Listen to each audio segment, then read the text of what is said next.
देखिए mirror formula is nothing but a formula which helps us calculate the object image distances. एक ऐसा formula है जो कि किसके लिए एप्लीकेबल है, एप्लीकेबल फॉर, तो लिख देते हैं अपन यहाँ पर एप्लीकेबल फॉर, किसके लिए एप्लीकेबल है, तो it is applicable for spherical mirrors. ठीक है, mirror formula is applicable for spherical mirrors first of all. Secondly spherical mirrors पे एप्लीकेबल है तो कुछ एक टर्मिनोलॉजीज होंगी, उन टर्मिनोलॉजीज के बारे में हमें सबसे पहले समझना जरूरी है। क्या क्या क्या टर्मिनोलॉजीज हैं, देखिए एक कॉनकेव मिरर बनाते हैं। ठीक है, कोई भी एक केस बना देता हूं मैं इस पे, कोई भी एक केस बनाता हूं ताकि आपको समझने में एक बार आसानी हो। ये बना दिया अपन ने प्रिंसिपल एक्सिस। अब इस प्रिंसिपल एक्सिस पे हमें दिख रहा है pole of the mirror, focus point, centre of curvature. अगर मैंने ऑब्जेक्ट को बियॉन्ड सी रखा है तो इमेज जो है वो कहां बननी चाहिए, बिटवीन सी एंड एफ। सो हमने क्या किया, एक रे को पैरेलल भेजा, तो जो पैरेलल रे जाती है वो आफ्टर रिफ्लेक्शन कहां से पास होती है, फोकस से पास होती है, लाइक दिस। एक रे को हमने पोल ऑफ द मिरर पे भेज दिया, तो जो रे पोल ऑफ द मिरर पे जाती है वो उतना ही एंगल पे रिफ्लेक्ट बैक करके चली जाती है। तो हमारी जो इमेज बनी कहां बनी, बिटवीन सी एंड एफ बनी। अब देखिए यहां से कुछ एक चीजों को अपन रिप्रेजेंट करेंगे। ठीक है, we will represent some things. अब वो चीजें क्या क्या है, तो देखिए ये सबसे पहले फोकस पॉइंट। देखिए फोकस पॉइंट और पोल तक का जो डिस्टेंस होता है, अगर इसको मेजर कर लिया जाए, फोकस पॉइंट और पोल तक का मेजर अगर डिस्टेंस मेजर कर लूं, so this is known as F and this F is known as focal length. इस एफ को हम क्या कहते हैं, फोकल लेंथ, पहली चीज। दूसरा, देखिए पोल ऑफ द मिरर से जहां पर मैंने ऑब्जेक्ट रखा, पोल ऑफ द मिरर से जहां तक मैंने ऑब्जेक्ट रखा उस डिस्टेंस को मैं नाम दे रहा हूं u। So u is what, u is the object distance, u is the object distance. और पोल ऑफ द मिरर से जहां तक हमारा इमेज है, अगर वहां तक का डिस्टेंस मेजर कर लिया जाए तो उसको नाम दे रहा हूं मैं v, which is known as the image distance। तो सबसे पहले तो ये तीन टर्मिनोलॉजीज को पढ़ना अपन के लिए जरूरी है। सबसे पहले हमें समझना था कि u, v और f क्या है।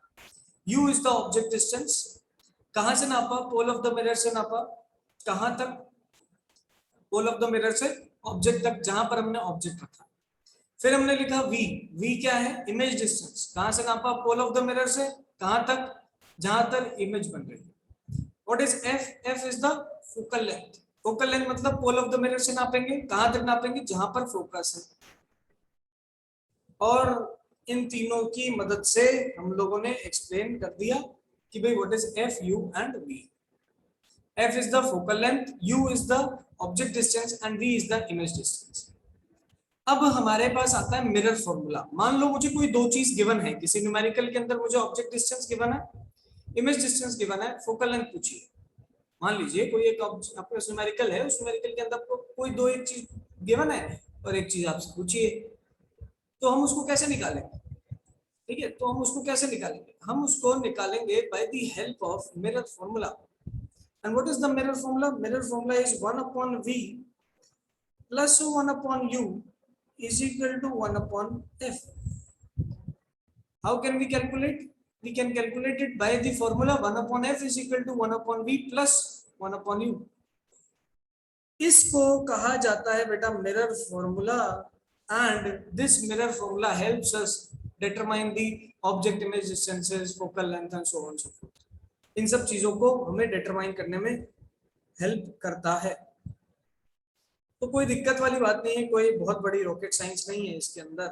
आप बस इतना ध्यान रखिए किस तरीके से हमें इसे लगाना है और उसके हेल्प से अपन इसको कर सकते हैं बड़े आराम से। चलिए, इसके बाद एक क्वांटिटी आती है which is known as magnification. ठीक है, इसके बाद एक क्वांटिटी आती है which is known as magnification. तो आइए मैं यहाँ लिखता हूँ मैग्निफिकेशन। देखिए मैग्निफिकेशन, मैग्निफिकेशन करना is nothing but a simple thing. Magnification का मतलब क्या हो गया कि आपने अपने मिरर की हेल्प से ऑब्जेक्ट की जो इमेज बनाई वो कितनी बड़ी बनाई या कितनी छोटी बनाई। ठीक है, एक ऐसी क्वांटिटी जो मुझे ये बताए कि आपके मिरर ने ऑब्जेक्ट की जो इमेज बनाई है वो बड़ी बनाई है कि छोटी बनाई है कि इक्वल साइज बनाई है, मुझे अगर ये पता लगाना है तो we will use a quantity which is known as magnification. हम यहाँ पर किस क्वांटिटी को यूज करेंगे? मैग्निफिकेशन नाम की क्वांटिटी को यूज करेंगे। अब क्या फॉर्मूला होता है सर मैग्निफिकेशन का? तो मैग्निफिकेशन इज नथिंग बट, देखो मैं यहाँ पर उसकी पहले एक छोटी सी अंडरस्टैंडिंग के लिए डेफिनेशन टाइप की लिख देता हूँ। मैं बोलता हूँ magnification is nothing but the comparison between height of image, या ऐसे लिख देते हैं size of image, size of image to the size of object. भाई आपने कुछ नहीं किया, कंपैरिजन किया है किस किस के बीच में? ऑब्जेक्ट के बीच में और इमेज के बीच में। ऑब्जेक्ट और इमेज के बीच में अगर आप कंपैरिजन करते हैं तो that is known as magnification. अब मैग्निफिकेशन की वैल्यू निकाली कैसे जाती है? तो फॉर्मूला बनता है इसका height of image upon height of object is equal to, इसका फॉर्मूला होता है माइनस वी बाय यू। क्या फॉर्मूला होता है? Minus V by U. ये दो फॉर्मूले अपन को मिरर्स के लिए याद रखने हैं। कौन कौन से दो फॉर्मूले हैं? क्या 1 upon F is equal to 1 upon V plus 1 upon U. ठीक है, 1 upon V plus 1 upon U is equal to 1 upon F. ये फॉर्मूला किसके लिए है? तो स्फेरिकल मिरर्स के लिए।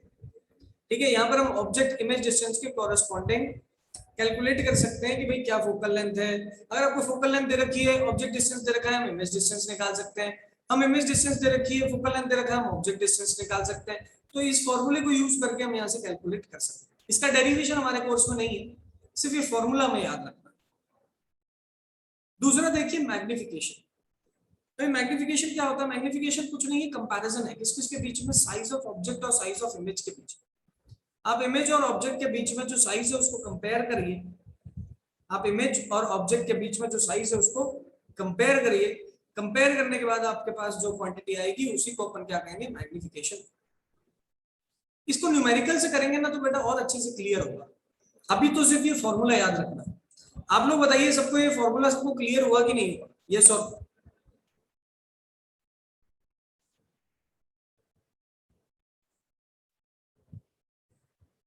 yes or no? Yes, everyone raise your hands. Tell me if the formula is clear to everyone or not.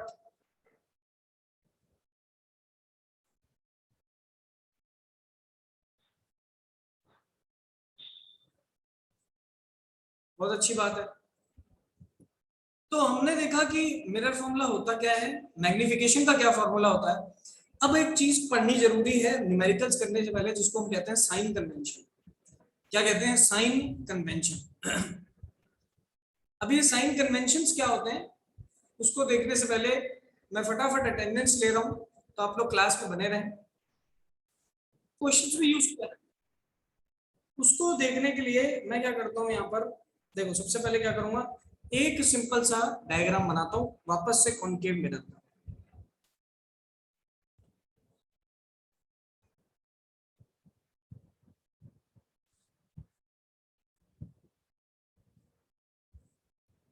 ये मैंने फिर से कॉनकेव मिरर का डायग्राम बनाया।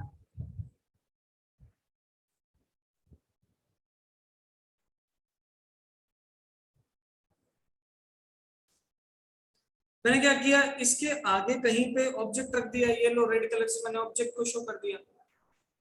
फोकल लेंथ यहाँ पर कहीं पे होगी, सेंटर ऑफ कर्वेचर यहाँ कहीं पे है। देखिए पोल ऑफ द मिरर को मैं आपको बता रहा हूँ कि कैसे साइन को कंसीडर किया जाता है, how we will consider the sign. ठीक है, साइन को कैसे कंसीडर किया जाएगा हम उसकी बात करेंगे सबसे पहले। तो आप बेटा सबसे पहले देखिए, हमारे ऑब्जेक्ट को हमने लेफ्ट हैंड साइड पे रखा और हमेशा हम ऑब्जेक्ट को लेफ्ट हैंड साइड पे ही रखते हैं। हमेशा हम ऑब्जेक्ट को लेफ्ट हैंड साइड पे ही रखते हैं। तो ऑब्जेक्ट डिस्टेंस जो है वो हमेशा लेफ्ट हैंड साइड में ही नापा जाएगा। बट जो इमेज है हमने देखी है कि कभी इमेज तो राइट में भी बन सकती है, इमेज लेफ्ट में भी बन सकती है। ठीक है, हमने दोनों में देखा था, हमने खूब सारे केसेस देखे, हमने देखा कि इमेज राइट में भी बन सकती है, लेफ्ट में भी बन सकती है, लेकिन ऑब्जेक्ट हमेशा लेफ्ट में ही रखा जाता है। चलिए, फिर उसके बाद फोकल लेंथ अगर मैं कॉनकेव मिरर की देखूं तो लेफ्ट हैंड साइड आती है, कॉन्वेक्स मिरर की देखूंगा तो राइट हैंड साइड आएगी। कॉनकेव मिरर की देखूंगा तो कहां आ रही है, लेफ्ट हैंड साइड। कॉन्वेक्स की देखूंगा तो कहां आएगी, राइट हैंड साइड। तो यहीं पे साइंटिस्ट लोग जो थे उन्होंने कुछ साइन कन्वेंशंस बनाए, और उन साइन कन्वेंशंस की मदद से फिर हम क्या करेंगे, उन साइन कन्वेंशंस की मदद से न्यूमेरिकल्स को सॉल्व करेंगे। उन्होंने बोला कि जो पोल ऑफ द मिरर है ना बेटा, वहां पर आप ऐसी एक्सिस बना दो, एक वर्टिकल एक्सिस बना दो और एक ऐसी हॉरिजॉन्टल एक्सिस बना दो। आपने ऐसे एक वर्टिकल एक्सिस बना दी, एक हॉरिजॉन्टल एक्सिस बना दी। उन्होंने बोला कि भाई जो पोल ऑफ द मिरर है उसको क्या कंसीडर कर लिया जाए, ओरिजिन कंसीडर कर लिया जाए। क्या कंसीडर कर लिया जाए, origin. Pole of the mirror को ओरिजिन कंसीडर कर लो। ठीक है भाई, पोल ऑफ द मिरर को हमने ओरिजिन कंसीडर कर लिया। अब ओरिजिन से लेफ्ट हैंड साइड कुछ भी चलते हैं, अगर मान लो ये नंबर लाइन है मेरे पास, इसमें लेफ्ट हैंड साइड अगर कहीं पे भी कुछ मेजर करा जाता है तो वो नेगेटिव आता है। और वही चीज हम यहाँ पर भी फॉलो करेंगे। क्या फॉलो करेंगे, देखिए जो भी डिस्टेंसेस लेफ्ट में अगर निकाले जाए वो नेगेटिव आएंगे। जो भी पोल से डिस्टेंस लेफ्ट में कैलकुलेट किए जाएंगे वो कैसे माने जाएंगे, नेगेटिव माने जाएंगे। जो भी पोल से डिस्टेंसेस हम राइट के लिए मानेंगे वो पॉजिटिव मानेंगे। So all the distances which are measured in the left side, all the distances which are measured in the left side of the pole are measured as negative quantities, and all the distances which are measured in the right hand side of the pole are measured as positive quantities. ऐसे ही एक और उन्होंने sign convention बोला, उन्होंने बोला कि अगर आप प्रिंसिपल एक्सिस के ऊपर चलोगे तो आपको पॉजिटिव वाई एक्सिस दिखेगा। पॉजिटिव वाई एक्सिस मतलब अगर प्रिंसिपल एक्सिस के ऊपर आप कोई डिस्टेंस मेजर कर रहे हो तो वो पॉजिटिव मानो, और अगर प्रिंसिपल एक्सिस के नीचे कोई डिस्टेंस मेजर कर रहे हो तो उसे नेगेटिव। ये कुछ चीजें थी जो कि हमें हमारे साइंटिस्ट लोगों ने सॉल्व करने से पहले हमें बताई। हमें उन्होंने बताया कि यार आप जब भी ये लाइट चैप्टर पढ़ोगे, आप जब भी इसमें न्यूमेरिकल करने की कोशिश करोगे तो सबसे पहले तो आपको केसेस के बारे में पता होना चाहिए। ठीक है, सबसे पहले आपको किसके बारे में पता होना चाहिए, केसेस के बारे में पता होना चाहिए।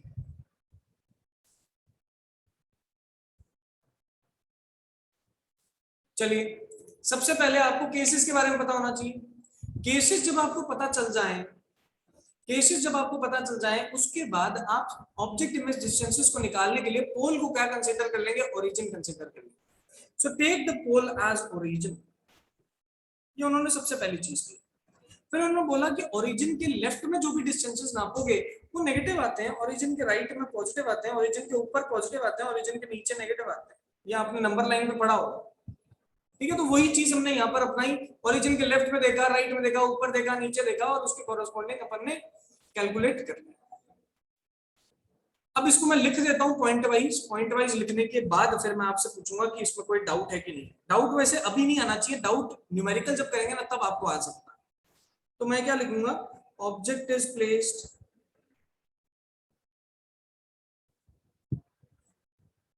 Always on the left hand side of the mirror. हमेशा ऑब्जेक्ट को कहां रखना है, मिरर के लेफ्ट में रखना है, पहला पॉइंट। दूसरा पॉइंट क्या कहता है, distances measured to the left of the pole, distances measured to the left 99 left of the pole, distances measured to the left of the pole is, या ऐसे लिखेंगे, left of the pole are always considered negative. भाई distances जो भी हम पोल के left में मानेंगे वो नेगेटिव होगा, and vice versa.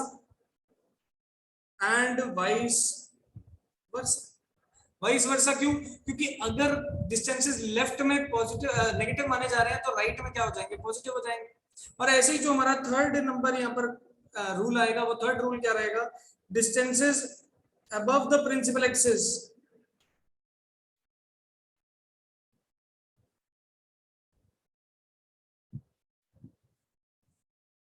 Are positive and below are taken. भाई डिस्टेंसेस प्रिंसिपल एक्सिस के ऊपर पॉजिटिव माने जाते हैं और डिस्टेंसेस प्रिंसिपल एक्सिस के नीचे नेगेटिव माने जाते हैं। प्रिंसिपल एक्सिस के ऊपर डिस्टेंसेस को पॉजिटिव माना जाएगा, प्रिंसिपल एक्सिस के नीचे डिस्टेंसेस को नेगेटिव माना जाएगा। ये हमारे तीन यहाँ पर मेजर रूल्स आते हैं जो कि हमें पढ़ने हैं as of this 10th class spherical mirrors are concern. अब वो बच्चे हैंड रेज करेंगे जिनको कोई डाउट कहाँ रखना है इसकी, मिरर फॉर्मूला क्या होता है उसकी बात की। अब इस पे बेस्ड अगर न्यूमेरिकल नहीं करेंगे तो समझ में नहीं आएगा सर। तो पहले तो न्यूमेरिकल लिखते हैं, न्यूमेरिकल को समझने की कोशिश करते हैं। आइए देखिए। So the numerical is if a 2 centimeter high object is placed 20 centimeter in front of a concave mirror of focal length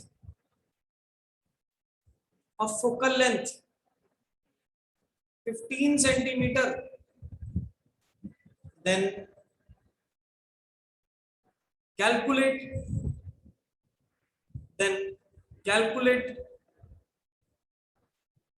the image distance।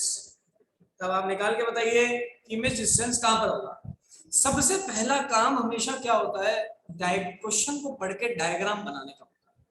देखिए पहले बोल रहा है हाइट ऑफ द ऑब्जेक्ट कितना है 2 सेंटीमीटर, फिर इसने बोला कि उसको हमने कहां रखा 20 सेंटीमीटर आगे रखा। किसके आगे रखा, कॉनकेव मिरर के आगे। देखो इसने बता दिया कौन सा मिरर है, फिर इसने ये भी बता दिया कि फोकल लेंथ कितने पे 15 सेंटीमीटर पे, और बताओ इमेज डिस्टेंस कितना होगा। तो सबसे पहले मैं बनाऊंगा रे डायग्राम, क्योंकि बिना रे डायग्राम बनाए हमारे लिए पॉसिबल नहीं होगा पता लगा पाना कि ये कौन सा केस है।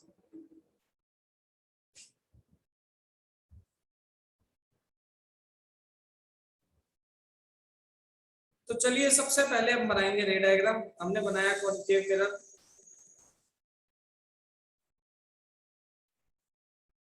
कॉनकेव मिरर की प्रिंसिपल एक्सिस बनाएंगे, कॉनकेव मिरर पे फोकस पॉइंट दिखाएंगे, कॉनकेव मिरर का पोल दिखाएंगे, सेंटर ऑफ कर्वेचर दिखाएंगे।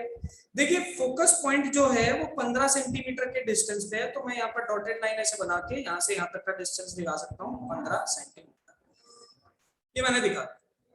फिर हमारा जो ऑब्जेक्ट है उसको हमने कहाँ रखा है, तो ऑब्जेक्ट को हमने रखा है यहाँ पर कहीं पे, जो कि कितना दूर है, जो कि 20 सेंटीमीटर की दूरी है कहां से, हमारे पोल ऑफ द मिरर से। अब मुझे ऑब्जेक्ट पता चल गया, इमेज पता चल गया। देखिए ऑब्जेक्ट को अगर मैं गौर से देखूं तो ये कहां पर दिखता है, मुझे बिटवीन सी एंड एफ दिखता है। ऑब्जेक्ट कहां दिखता है, बिटवीन सी एंड एफ। बेटा जब object between C and F होता है तो उसकी इमेज बियॉन्ड सी बनती है। कल अपन ने देखा है इसके, उसकी इमेज कहां बनती है, beyond C, centre of curvature के भी पीछे। हमने क्या किया, एक रे को यहां से भेजा parallel from the principal axis. जिस रे को parallel from the principal axis भेजेंगे वो आफ्टर रिफ्लेक्शन फोकस से पास होगी। फिर एक रे को हम पोल ऑफ द मिरर पे भेजेंगे, तो आफ्टर रिफ्लेक्शन वो कुछ इस तरीके से निकल जाएगी। And these two rays they are meeting somewhere here, यहां पर कहीं पे मीट कर रहे हैं। तो गौर से देखिए कि ये मेरे पास बन गया रे डायग्राम। अब सबसे पहले मैं लिखता हूं ऑब्जेक्ट डिस्टेंस, क्वेश्चन में कितना दे रखा है 20 सेंटीमीटर, लेकिन क्योंकि ऑब्जेक्ट पोल के लेफ्ट में है इसीलिए मैं लिखूंगा माइनस। ऐसे ही मैं देखूंगा फोकल लेंथ कहां पर है, फोकल लेंथ है लेफ्ट हैंड साइड पे पोल के, तो मैं लिखूंगा -15 सेंटीमीटर। मुझे निकालना है इमेज डिस्टेंस, निकालने के लिए हम कौन सा फॉर्मूला लगाएंगे, 1/f is equal to 1/v plus 1/u। Put करो 1/f कितना हो गया, 1/-15। बराबर किसके 1/20 प्लस 1/v। अब 1/v की वैल्यू यहां से कितनी आ जाएगी, तो सॉल्व करेंगे बनेगा 1/20 माइनस 1/15। सॉल्व करो, जैसे ही सॉल्व किया एलसीएम यहाँ पर कितना आ जाता है 60 आ जाता है। 60 एलसीएम आने के बाद ये बना 3 minus 2 sorry 3 minus 4. So the answer becomes 1/v is equal to 3 minus 4 by 60, or we can say 1/v is equal to minus 1 by 60, और v की वैल्यू आ गई माइनस 60 सेंटीमीटर। इसका मतलब पहली बात तो नेगेटिव साइन का मतलब क्या हो गया, पोल के लेफ्ट में 60 का मतलब हो गया कि पोल से कितना दूर, पोल से 60 सेंटीमीटर दूर। ये हमारा पूरा का पूरा क्वेश्चन जो है इस तरीके से सॉल्व किया जाता है। बेटा कुछ नहीं है, दोबारा सुनिए, क्योंकि क्वेश्चन दोबारा समझ के आपको आसानी होगी, आपको समझ में आएगा कि अच्छा हाँ सर अब समझ में आ रहा है, क्लियर हो रहा है। क्या याद होना चाहिए, वो केसेस याद होने चाहिए जो 4 5 8 केसेस मैंने आपको बताए थे। अगर किसी बच्चे को वो केसेस याद है तो ये तो बड़े आराम से सॉल्व किया जा सकता है। देखिए सबसे पहला मैंने क्या किया, क्वेश्चन को पढ़ा, मैंने देखा 2 सेंटीमीटर हाइट थी, 20 सेंटीमीटर फोकल लेंथ दूर रखा है, कॉनकेव मिरर है, फोकल लेंथ 15 सेंटीमीटर है, इमेज डिस्टेंस बताना है। उसके लिए पहले तो हमने कॉनकेव मिरर बना दिया, उसके आगे हमने 20 सेंटीमीटर पे ऑब्जेक्ट रख दिया। उसकी इमेज कितनी जगह बन रही है मुझे नहीं पता, निकालनी है, v की वैल्यू निकाल लेंगे। f मुझे पता है नेगेटिव है -15, नेगेटिव क्यों है, पोल के लेफ्ट में है। ऑब्जेक्ट डिस्टेंस भी कितना है, नेगेटिव है -20, पोल के लेफ्ट में है। इमेज डिस्टेंस कितना निकल के आ रहा है, -60 निकल के आ रहा है। कैसे निकल के आया, फॉर्मूले पुट किया, आंसर निकाला। बताइए ये चीज सबको क्लियर हुआ कि नहीं हुआ, हैंड रेज करके। नहीं, question is if the image of an object placed in front of concave mirror is found at 15 centimeter, full stop, 15 centimeter in front of mirror only, in front of mirror, then calculate the object distance if the radius of curvature is 20 centimeter। बहुत बेहतरीन सवाल है, ध्यान से सुनेंगे, देखेंगे। मुझे इस बार इन्होंने ना ऑब्जेक्ट डिस्टेंस नहीं दिया, मुझे इस बार इन्होंने फोकल लेंथ दे दी और मुझे इन्होंने इमेज डिस्टेंस दे दी। इमेज बोल रहा है मिरर के सामने ही बन रही है, मतलब ये मिरर है, ये इसकी प्रिंसिपल एक्सिस है, यहीं पे इमेज बन रही है। बेटा यहीं पे बनती है तो रियल बनती है, यहीं पे बनती है तो रियल बनती है। कैसे पता सर आपको, तो मुझे केसेस याद है इसलिए पता है, आपको भी केसेस याद करने पड़ेंगे।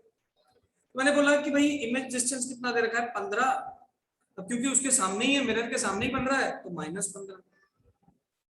ऐसे ही रेडियस कितना दे रखा है, तो 20 सेंटीमीटर दे रखा है। फोकल लेंथ क्या हो जाएगा इसका आधा, 10 सेंटीमीटर, और फोकल लेंथ तो लेफ्ट में ही होता है कॉनकेव मिरर के, तो -10 हो गया। ऑब्जेक्ट डिस्टेंस निकालेंगे, u की वैल्यू कैलकुलेट करेंगे, उसके लिए हमें क्या कैलकुलेट करना पड़ेगा, मिरर फॉर्मूला की हेल्प से हमें कैलकुलेट करना पड़ेगा। हम लिखेंगे 1/f is equal to 1/v plus 1/u। so 1/f can be written as 1/-10, 1/v -15 and 1/u ऐसा का ऐसा। सॉल्व करो इसको, इसको नेक्स्ट लाइन में सॉल्व करो, सो ये जाएगा 1/15 minus 1/10 is equal to 1/u। LCM आ जाएगा 30, ये बन जाएगा 2 - 3 is equal to 1/u, और u की वैल्यू मेरे पास यहाँ से -30 सेंटीमीटर आ जाएगी। मतलब हमने ऑब्जेक्ट को कहाँ रखा होगा, -30 सेंटीमीटर पे लगा होगा, तब जाके हमारी इमेज कहाँ बनी है, -15 पे बनी। बेटा ये सवाल जो है बहुत इंपॉर्टेंट सवाल है, और अगर आपको केसेस याद हो जाते हैं ना, केसेस और ये साइन लेना कैसे, तो बेटा इसमें कुछ भी नहीं है, ये इलेक्ट्रिसिटी से आसान चैप्टर। कितने बच्चों को ऐसा लग रहा है कि सर अगर केसेस याद हो जाए और ये जो साइन है ये याद हो जाए तो ये तो बहुत आसान है, इसमें कुछ है ही नहीं? बताइए कितने बच्चे ऐसा सोच पा रहे हैं, समझ पा रहे हैं? अगर केसेस याद हो जाए और साइन याद हो जाए फिर तो कुछ है ही नहीं इसमें, फॉर्मूला लगाना है, आंसर निकालना है। अब बेटा मजे की बात बताता हूँ, ये 5 नंबर में बोर्ड में आता है ये क्वेश्चन। अब क्या है इसमें 5 नंबर का, मुझे तो समझ नहीं आता इसमें क्या 5 नंबर का है, मुझे तो समझ ही नहीं आता। ठीक है, आपको दो चीजें करनी है बस, एक तो केसेस याद कर लो, फॉर्मूला तो आसान सा ही है, 1/v plus 1/u is equal to 1/s। एक केसेस याद कर लो, एक फॉर्मूला याद कर लो, और ये साइन कैसे निकालना है, नेगेटिव पॉजिटिव, अगर ये आपने याद कर लिया तो बेटा इसके अंदर कुछ है ही नहीं, मुश्किल बात बड़े आराम से आप सॉल्व कर सकते हैं। ठीक है, तो आई होप आज की क्लास में आप लोगों को यहाँ तक समझ में आया होगा। किसी को कभी भी कोई डाउट आता है ना बेटा, तो 6 to 7 इवनिंग 6 से 7 के बीच में आप कॉल कर लो। ठीक है, 6 से 7 बजे के बीच में आप इवनिंग में कॉल करो, कोई दिक्कत नहीं है, उठाऊंगा, सारे डाउट क्लियर हो जाएंगे। ठीक है, रात को 10 बजे 11 बजे 9 बजे ऐसे नहीं करना है।